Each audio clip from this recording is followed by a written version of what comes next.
नमस्कार दोस्तों, मैं हूं आपके साथ में कशी और आप देख रहे हैं इंडिया डेली का डिजिटल प्लेटफॉर्म और हमारी खास पेशकश विश्व।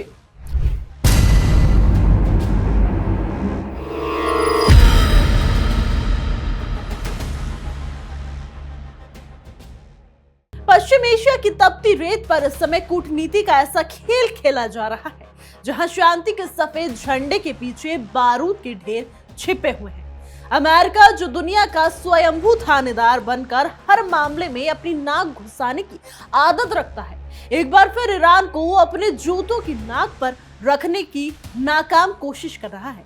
व्हाइट हाउस में बैठकर जो रणनीतियां बनाई जा रही हैं, उसमें शांति कम और अपनी डपली अपना राग ज्यादा सुनाई दे रहा है। ट्रंप प्रशासन को लगता है कि वो समुद्र की लहरों को बांध लेगा, लेकिन वो ये भूल रहा है कि ईरान जैसा देश जो दशकों से प्रतिबंधों की आग में तपकर कुंदन बना है, उसकी इन खोखली धमकियों से डरने वाला नहीं है। आज पूरा मिडिल ईस्ट एक ऐसे ज्वालामुखी के मुहाने पर खड़ा है जिसकी कमान वॉशिंगटन की सनक और तेहरान के स्वाभिमान के बीच घूम रही है। इस बुरे तनाव के बीच पाकिस्तान का शांति दूत बनकर उभरना किसी फिल्मी ट्विस्ट से कम नहीं है। इस्लामाबाद, जिसकी अपनी माली हालत दाने दाने को मोहताज होने जैसी रही है, आज अमेरिका और ईरान के बीच पुल बनने की जद्दोजहद कर रहा है। पाकिस्तान के आर्मी चीफ जनरल असीम मुनीर का आनन फानन में तेहरान पहुंचना ये दर्शाता है कि अब जंग की बिसात पर मोहरे बदल चुके हैं। अब दुनिया के बड़े बड़े चौधरी अपने घरों में दुबक कर तमाशा देख रहे हैं, तब पाकिस्तान इस जलते हुए मुद्दे पर मध्यस्थता की रोटियां सेकने की कोशिश कर रहा है। ये देखना दिलचस्प होगा कि क्या इस्लामाबाद इस आग के दरिया को पार कर पाता है या फिर अमेरिका की दोहरी चाल का शिकार होकर रह जाता है। अमेरिका की तथाकथित शांति वार्ता की हकीकत किसी से छिपी नहीं है। ये तो वही बात हुई कि मुंह में राम बगल में छुरी। एक तरफ व्हाइट हाउस शांति की मेज सजाने का ढोंग कर रहा है, तो दूसरी तरफ तीसरे दिन भी ईरान बंदरगाहों की घेराबंदी करके ईरान का गला घोटने की कोशिश कर रहा है। अमेरिका की पुरानी फितरत रही है कि वो पहले संकट पैदा करता है और फिर मसीहा बनकर समाधान बेचने निकल पड़ता है, लेकिन इस बार उसका पाला एक ऐसे प्रतिद्वंदी से पड़ा है जो होर्मुज की लहरों पर अपनी सल्तनत चलाना जानता है। अमेरिका की विस्तारवादी सोच ने न केवल क्षेत्र की शांति भंग कर दी है, बल्कि वैश्विक अर्थव्यवस्था को भी संकट के गहरे गर्त में धकेल दिया है। ईरान ने ओमान के रास्ते सुरक्षित मार्ग देने का जो प्रस्ताव रखा है, उसने अमेरिका के अहंकार को करारी चोट दी। ये ईरान की तरफ से एक ऐसी चाल है जिसने वॉशिंगटन के वॉर रूम में खलबली मचा दी है। जहां अमेरिका इसे अपनी जीत मान रहा है, वही हकीकत में ये ईरान द्वारा बिछाए गए कूटनीतिक जाल है। तेहरान ने साफ कर दिया है कि वो धुलने को तैयार नहीं है, बल्कि वो अपनी शर्तों पर दुनिया को तेल देना चाहता है।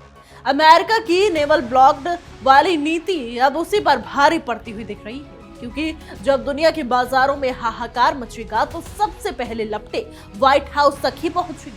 अमेरिका की दादागिरी का आलम यह है कि वो पूरी दुनिया को अपनी जागीर समझ बैठा है।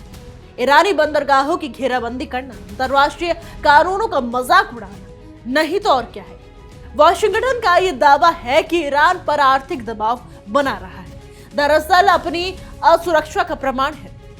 वो जानता है कि अगर ईरान ने अपनी पूरी ताकत दिखा दी तो अमेरिका का डॉलर साम्राज्य ताश के पत्तों की तरह ढह जाएगा। अमेरिका की गन पॉइंट वाली कूटनीति ने अन्य देशों को भी डरा कर रखा है, जहां वो धमकी देता है कि जो भी ईरान के साथ हाथ मिलाएगा उसे अमेरिका के प्रतिबंधों का सामना करना पड़ेगा। पाकिस्तान के आर्मी चीफ असीम मुनीर की तेहरान यात्रा का असली मकसद ये रुकी हुई बातचीत को फिर से पटरी पर लाना है, जिसे अमेरिका के अहंकार ने पटरी से उतार दिया था। इस्लामाबाद ने पहले भी इन दोनों देशों को एक मेज पर बैठाया है और अब वो फिर से एक ग्लोबल ब्रोकर की भूमिका में है। लेकिन सवाल यह है कि क्या अमेरिका पाकिस्तान की ईमानदारी पर भरोसा करेगा या फिर वो पाकिस्तान को केवल एक मोहरे की तरह इस्तेमाल कर रहा है ताकि ईरान के अंदरूनी हालात की जासूसी की जा सके। पाकिस्तान इस समय सांप छुचुंदर की गति में है। अगर वो ईरान का साथ देता है तो अमेरिका नाराज होगा, और अगर अमेरिका की जी हजूरी करता है तो पड़ोसी ईरान से दुश्मनी मोल लेनी पड़ेगी। व्हाइट हाउस की प्रेस सेक्रेटरी कैरोलिना लेविट का बयान है कि पाकिस्तान एकमात्र सक्रिय बिचौलिया है। अमेरिका की उस हताशा को दर्शाता है जहां उसे अब कोई और रास्ता नहीं सूझ रहा। अमेरिका ने सालों तक पाकिस्तान को नजरअंदाज किया, लेकिन आज जब बात अपनी साख बचाने की पर आई है तो उसे फिर से वही पुराना सहयोगी याद आ रहा है। यह अमेरिका की स्वार्थी नीति का चरम है। वो अपनी सुविधा के अनुसार दोस्तों और दुश्मनों की परिभाषा बदलता रहता है। अन्य देशों ने भी मध्यस्थता की पेशकश की है, लेकिन अमेरिका केवल पाकिस्तान को ही आगे रख रहा है, क्योंकि उसे पता है कि क्षेत्र की नब्ज को पाकिस्तान से बेहतर कोई नहीं पहचानता। इस मुद्दे पर देखिए हमारे सहयोगी मीनाक्षी रजत की खास पेशकश। तो मिडिल ईस्ट में ये जो कुछ वक्त का विराम आया है युद्ध में, उससे जुड़ी हुई एक बड़ी खबर आपको बताते हैं कि एक बार फिर से युद्ध में लौटने से पहले वार्ता की शुरुआत हो सकती है, बातचीत हो सकती है। अमेरिका ईरान में वार्ता हो सकती है। ये बताया जा रहा है कि एक बार फिर से ये बातचीत की टेबल पर आ सकते हैं और अमेरिका ने बातचीत का इशारा दिया है। वेंस ने, जो कि उपराष्ट्रपति अमेरिका के, उन्होंने कहा कि दोनों देशों के बीच में अविश्वास था, लेकिन अभी भी बातचीत की टेबल पर आ सकते हैं, बातचीत हो सकती है। और कई सारी रिपोर्ट्स ये दावा कर रही हैं कि अमेरिकी राष्ट्रपति डोनाल्ड ट्रंप ये कहते हुए नजर आ रहे हैं कि 48 घंटे के भीतर एक बार फिर से वार्ता की टेबल सजाई जाएगी, लेकिन दो शर्तें हैं अमेरिका की। पहली शर्त ये कि हॉर्मुज को पूरी तरीके से खोल दो। दूसरी शर्त ये कि अमेरिका जितना शर्तों का पुलिंदा लेकर के आया है उसमें ईरान की सरकार अपनी मंजूरी दे दे, यानी पूरी शर्तों को एक मसौदे में लपेट करके सीधे ये कहा जा रहा है कि इस पर ईरान दस्तखत कर दे। इन तमाम सैंक्शन जो लगाए जा रहे हैं अमेरिका की तरफ से, यानी कि परमाणु हथियारों को विकसित करना, मिसाइल्स को बनाना, उसे अमेरिका की शर्तों को ईरान मान ले और उसके साथ ही ये संधि हो जाएगी, ये वार्ता हो जाएगी, ये युद्ध विराम हो जाएगा। युद्ध विराम संधि वार्ता में तब्दील हो जाएगा। एक खबर और आ रही है। खबर यह है कि वैश्विक तनाव के बीच में एक्शन में भारत भी नजर आ रहा है। भारत पूरी तरीके से एक्शन मोड में है और अब हमारे विदेश मंत्री यानी कि एस जयशंकर ने इजराइल के विदेश मंत्री से फोन पर बात की, ऑस्ट्रेलिया के विदेश मंत्री से फोन पर बात की। मिडिल ईस्ट के तनाव को लेकर के चर्चा हुई है। Doctor S Jaishankar head of telecom this afternoon with Israel FM. Our discussion covered different aspects of the West Asia situation. उन्होंने यहाँ पर जानकारी दी है कि उनके इजरायली FM यानी फॉरेन मिनिस्टर से बातचीत हुई है। उन्होंने ये भी बताया कि वेस्ट एशिया में जिस तरीके से सिचुएशन बनी हुई है उसे लेकर के हमने कई सारे मुद्दों पर ये वार्ता की है। लगातार विदेश मंत्री एस जयशंकर दूसरे देशों के विदेश मंत्रियों के साथ संपर्क स्थापित किए हुए हैं और इन सब के बीच में मिडिल ईस्ट में कई देशों के साथ संपर्क स्थापित करने के साथ साथ जो तेल के हमारे जहाज या गैस के जो जहाज फंसे हुए हैं उन्हें निकालने पर जोर दिया जा रहा है। और यही वजह रही कि जब ईरान की तरफ से ये कहा जा रहा था कि वो हॉर्मुज से गुजरने वाले हर जहाज से टैक्स वसूलेगा, तो उसकी तरफ से ये भी कहा गया था कि वो भारत से ये टैक्स नहीं वसूलेगा। ये कूटनीति थी और अभी भी ये कूटनीति बाकायदा चल रही है। हरदीप सिंह पुरी मिडिल ईस्ट से लेकर के तमाम कंट्रीज से बातचीत कर रहे हैं, समन्वय स्थापित किया जा रहा है ताकि भारत तक ये संकट ना आए जो हमारे पड़ोसी देशों में बना हुआ है, जहां लोग तेल और गैस की किल्लत से जूझते हुए नजर आ रहे हैं। दूसरी तरफ अभी ये जो बातचीत एक बार की इस्लामाबाद में हो गई है, यानी अमेरिका और ईरान के बीच में, वो बातचीत दोबारा से हो सकती है। मध्यस्थता के लिए ऑफर पहले ही दे दिया गया था रशिया की तरफ से, लेकिन अभी भी ये बताया जा रहा है कि फिर से एक बार पाकिस्तान में जमावड़ा लग सकता है और वहां पर ये बातचीत की टेबल पर आ सकते हैं। इसी बीच एक और खबर आपको बताती हूँ। खबर ये है कि यूएस विदेश मंत्री अगले महीने भारत के दौरे पर आ सकते हैं। मार्को रूबियो भारत के दौरे पर आएंगे, ये बताया जा रहा है। इस दौरान भी कई वैश्विक मुद्दों पर चर्चा होगी। भारत के साथ कई समझौते पर इस दौरान मोहर लग सकती है। तो ये बड़ी जानकारी है कि जहां पूरी दुनिया में हो हल्ला हो रखा है, वहां दूसरी तरफ कई समझौतों पर बातचीत करने के लिए खुद यूएस के विदेश मंत्री भारत का दौरा कर सकते हैं, भारत आ सकते हैं। और ये यात्रा इस लिहाज से बेहद महत्वपूर्ण हो जाती है कि एक तरफ जिस तरीके के हालात अमेरिका और ईरान के बीच में बने हुए हैं, उस सब के बीच में विदेश मंत्री मार्को रूबियो लगातार चर्चा का विषय बने हुए हैं, जो अलग अलग देशों में जाकर के अलग अलग देशों के प्रतिनिधि से मुलाकात कर रहे हैं। लेकिन इस दौरान जब वो भारत आएंगे तो भारत के साथ कई समझौतों पर मोहर भी लग सकती है। इसके पहले वो बीजिंग गए हुए थे, चीन गए हुए थे, वहां पर भी उन्होंने चीन के डेलीगेशन से मुलाकात की थी और अब इसके बाद भारत दौरा उनका प्रस्तावित बताया जा रहा है।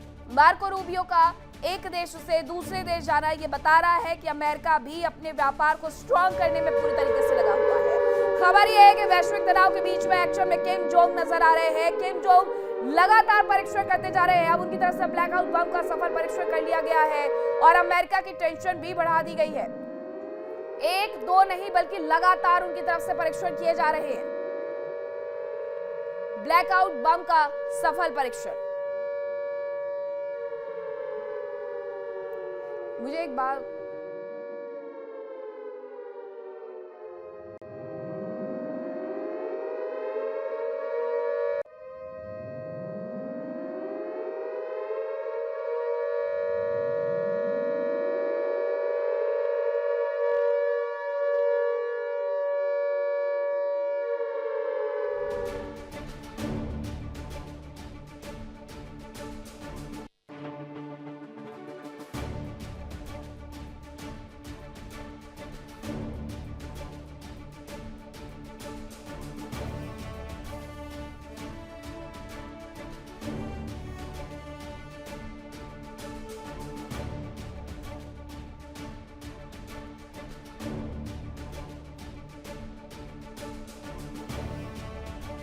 तो वैश्विक तनाव के बीच में किम जोंग लगातार एक्शन में नजर आ रहे हैं, जिनकी तरफ से कई परीक्षण किए जा रहे हैं और एक दिन के भीतर 6 परीक्षण किए जा रहे हैं। चलिए अब आगे बढ़ते हैं। ईरान के रेवोल्यूशनरी गार्ड कॉर्प्स ने जो चेतावनी दी है उसने अमेरिका के सुपर पावर होने की गुमान को मिट्टी में मिला दिया है।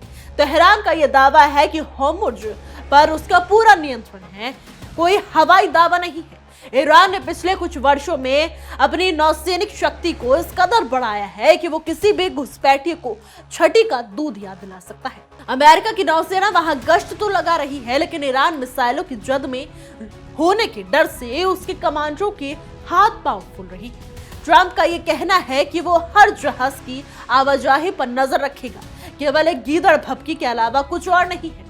आर्थिक मोर्चे पर देखें तो अमेरिका की सनक ने दुनिया को महंगाई के नरक में झोंक दिया है। कच्चे तेल की कीमतों का $100 प्रति बैरल के पार जाना उन गरीब देशों के लिए मौत के वारंट जैसा है जो अपनी ऊर्जा जरूरतों के लिए आयात पर निर्भर है। अमेरिका को शायद अपनी तेल कंपनियों के मुनाफे की चिंता है, लेकिन वो ये भूल रहा है कि महंगा रोए एक बार, सस्ता रोए बार बार। अगर तेल की कीमतों में लगी ये आग नहीं बुझी तो वैश्विक मंदी को आने से कोई नहीं रोक पाएगा। अमेरिकी शेयर बाजार में आई गिरावट इस बात का सबूत है कि निवेशकों को अब ट्रंप की नीतियों पर भरोसा नहीं रहा। राष्ट्रपति ट्रंप का कड़ा रुख और होर्मुज स्ट्रेट में सैन्य नियंत्रण का ऐलान की ये पुरानी सोच को दर्शाता है, जहां वो हर समस्या का समाधान हथियारों में खोजते हैं। वो चाहते हैं कि पूरी दुनिया उनके इशारों पर नाचे, लेकिन ईरान ने अपनी ईंट का जवाब पत्थर से देने की नीति ने उसे बैकफुट पर धकेल दिया है। अमेरिका की कार्रवाई केवल ईरान के खिलाफ नहीं है, बल्कि ये उन तमाम देशों के खिलाफ एक युद्ध है जो अपनी संप्रभुता को बरकरार रखना चाहते हैं। ट्रंप की जिद की वो आने जाने वाले हर जहाज की तलाशी लेंगे। अंतर्राष्ट्रीय व्यापारिक स्वतंत्रता पर एक बड़ा हमला है। इस तनावपूर्ण माहौल ने ईरान बंदरगाहों पर अमेरिकी नौसेना का घेरा किसी औपनिवेशिक मानसिकता से कम नहीं। अमेरिका ये भूल जाता है कि ये 19वीं सदी नहीं बल्कि 21वीं सदी है, जहां सूचना और तकनीक के तौर पे किसी देश को डरा कर झुकाना नामुमकिन है। अमेरिका की ये नेवल ब्लॉक्ड नीति दरअसल उसकी अपनी कमजोरी को ढकने का एक पर्दा है।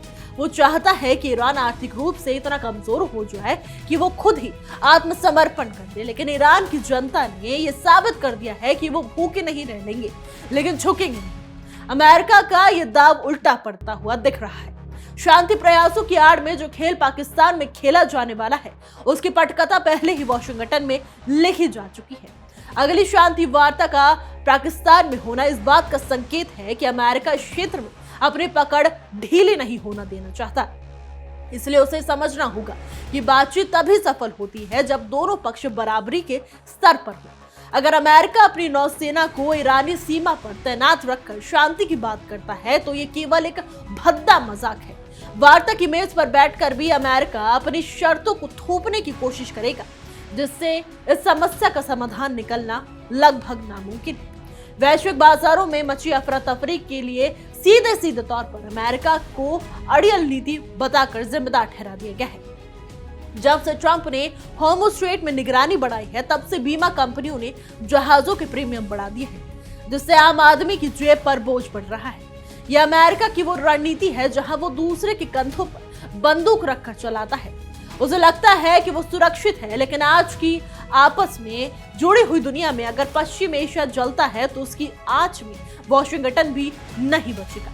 शेयर बाजार का गिरना तो महज एक शुरुआत है। असली तबाही तो तब आएगी जब तेल की सप्लाई पूरी तरह बंद हो जाएगी। ईरान के ओमान वाले हिस्से से रास्ता देने के प्रस्ताव ने अमेरिका के पास कोई ठोस बहाना नहीं छोड़ा है। अब अगर अमेरिका फिर भी आक्रामकता दिखाता है तो यह साफ हो जाएगा कि उसका मकसद शांति नहीं बल्कि सत्ता का परिवर्तन है। ईरान ने अपनी तरफ से जैतून की टहनी यानी कि शांति का प्रतीक बढ़ाया है, लेकिन अमेरिका के हाथों में अब भी कुछ नहीं है। ये विरोधाभास ही इस पूरे तनाव की असली जड़ है। अमेरिका को अपनी इस चौधराहट का त्याग करना होगा, वरना वो दिन ब दिन दुनिया में कमजोर होता चला जाएगा। अंत में कहना गलत नहीं होगा कि अमेरिका और ईरान के बीच चल रही ये खींचातानी केवल दो देशों की जंग नहीं बल्कि ये शक्ति के घमंड और अस्तित्व की लड़ाई के बीच का संघर्ष है।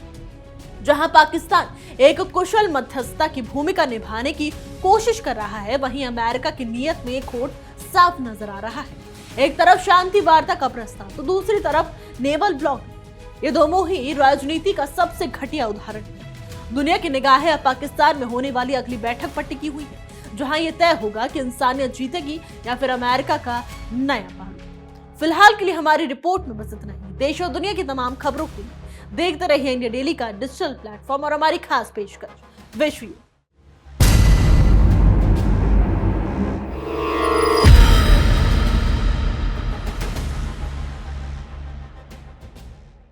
देखिए इंडिया डेली 24/7 अब आपकी स्मार्ट टीवी पर। इंडिया डेली मौजूद है सभी डिजिटल प्लेटफॉर्म पर लाइव और लगातार। इंडिया डेली 24/7 हर दिन राष्ट्र को समर्पित।